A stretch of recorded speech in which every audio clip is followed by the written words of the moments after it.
So when I moved to, I guess this story is kind of intricate. Do you want the whole thing? Let nothing about you other than you define who you are, okay? I am a lot of things. I will cry, I might get mad, I might yell, I might be happy, but you know what? I've never lied about who I am, and I think that I am who I am, and I'm proud of this person. I am Nikki Parisi.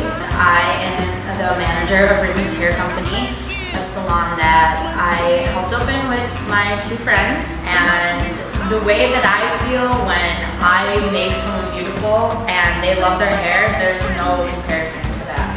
It really, to me, is like the best feeling ever. I went to hair school and high school at the same time. When I graduated and I started working at my first salon and just learned everything I could, and it ended up being the best experience of my life. And my best friend was like, let's do this, we need to get out of here. And I moved to Las Vegas. Vegas got crazy, as Vegas does. Only the people who visit there, they get to walk away from it. We were the kids who lived there, we worked there, we partied there every single day. It was actually really successful as far as my career went. If you work hard, you deserve to play hard. But the party world just really, like, I'm not ashamed to say it, it ate me up there. I had a really weird situation. I was depressed a little bit. I didn't love Vegas. It didn't inspire me at all. I felt very worthless there 90% of the time. I ended up getting into some hardcore situations. I was taking a lot of pills. I was just zoning out all the time to try to forget what was happening around me.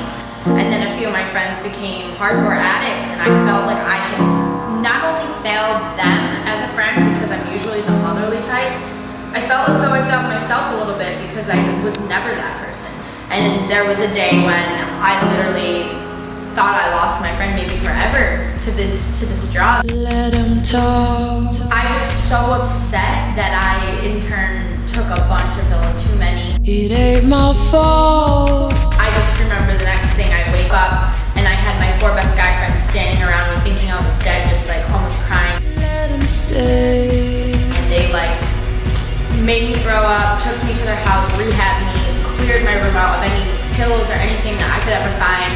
Let them snitch, let them be, let them die. To me, that was the last day of my life. I will never, ever, ever forget the thought process I went through.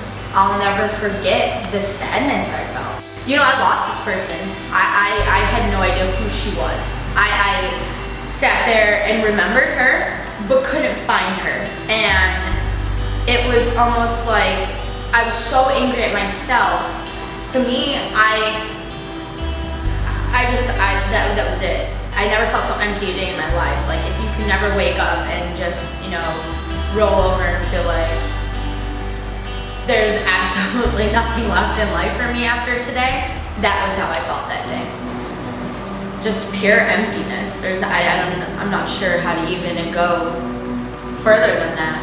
And if it wasn't for my friends who looked me in the face, 4 boys, you know, emotional, and were so worried about me, and I had lost the feeling of knowing that people loved me and cared about me because I was so wrapped up in the feeling of being sad and being empty. And my sister texted me and said, how could you be so selfish and try to take the one sister I have in the world away?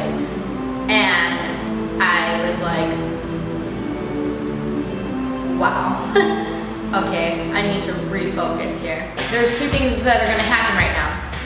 1, if I keep going on the path that I'm going on, I will be a bona fide drug addict and just be basically surviving, rather not living, but, you know, surviving every day. Or 2, I can sober the fuck up from everything that is happening right now in my life and remember that person who was so passionate and so motivated about all the things that she loved in her life and all the people she loved in her life, and just get back to it.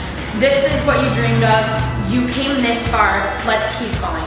I just checked my ass at the door, and here I am now. And I can't even imagine if I let myself go the other way. never want to get to that again. Not every day do we wake up with a smile on our face. Sometimes we wake up upset. Sometimes we need to hear something motivated. Sometimes we need to tell ourselves, everything's gonna be okay. You need to get up now, do your makeup, and get to the salon. Certain times I've had no money. I've been to the point of like, but I'm still smiling. And I still have all these amazing people surrounding me. And that is so beautiful. I love it. I love it.